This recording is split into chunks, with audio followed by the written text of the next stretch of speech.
Não faça essa oração. Canal Coração Quebrantado. Hoje eu vou lhe mostrar a oração que as mulheres não devem fazer nunca.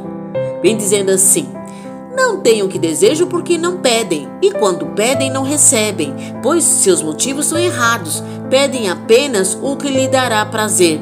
A primeira coisa que torna impossível para Deus responder às nossas orações é um propósito egoísta em nossas orações. Pedimos coisas que temos o direito de pedir, coisas conforme a vontade de Deus de nos dar, mas a pedimos de maneira errada, ou seja, pedimos por um motivo errado. Nós a pedimos para nossa própria gratificação egoísta. Pedimos, como a Bíblia diz, apenas o que lhe dará prazer. Qual deve ser nosso motivo em nossas orações?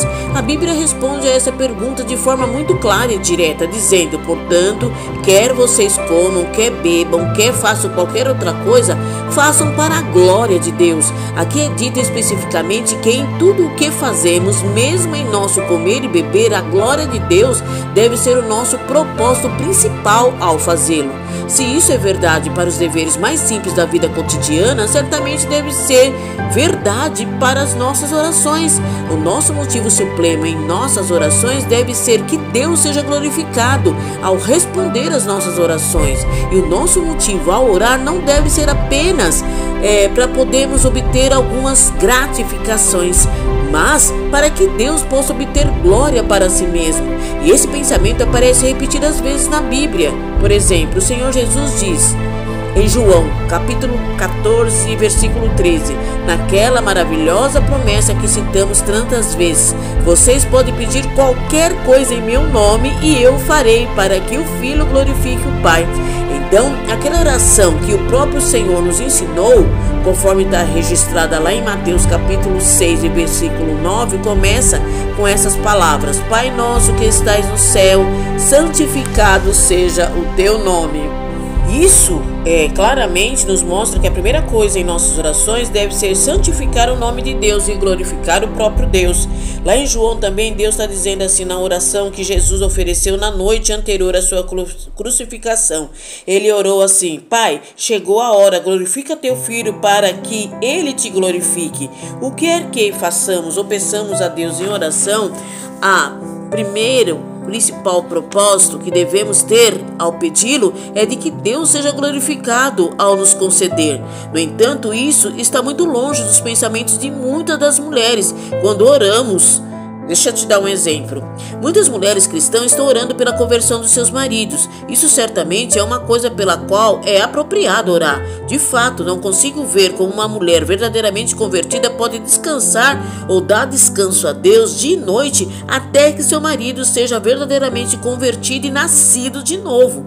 Mas, por mais apropriado que seja essa oração, ela muitas vezes falha, porque a esposa que a oferece está orando pela conversão do seu marido por um motivo puramente egoísta.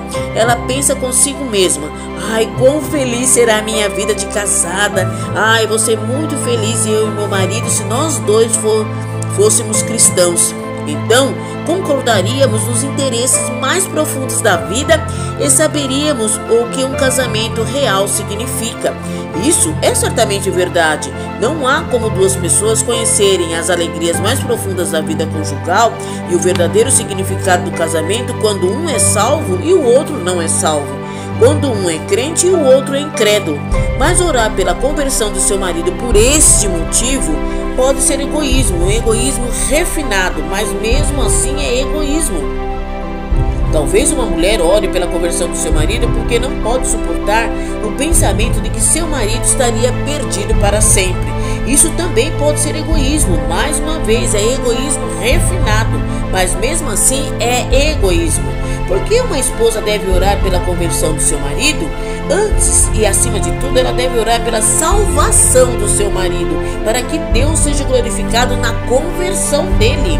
Ela deve orar porque não pode suportar que Deus seja desonrado através da vida ímpia do seu marido, pela vida de desobediência a Deus do seu marido. Amém? Estarei encerrando essa primeira parte. Fica comigo na segunda parte que eu lhe mostrarei a oração que você deve fazer. Deus abençoe a todos que ficaram até o final.